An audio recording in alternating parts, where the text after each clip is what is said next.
Yon mga idol, good day sa inyo lahat. At nandito tayo ngayon sa Kawasaki Gwanson, Dagupan branch. And today, meron na silang available na bagong Brusky 125. Ito yung latest model na nirelease ng Kawasaki Motorcycle Philippines. Ang kanilang kauna-unahang scooter ngayong taon. So meron tayong ulit scooter dito sa kanilang showroom. Ang Brusky 125 ay merong SRP 75,000 pesos. Affordable at reasonable yung kanyang presyo.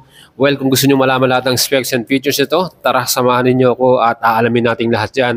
Kaya hintayin nyo ang ating vlog dito sa ating YouTube channel, Boyd Salavarria, and syempre sa ating Facebook page.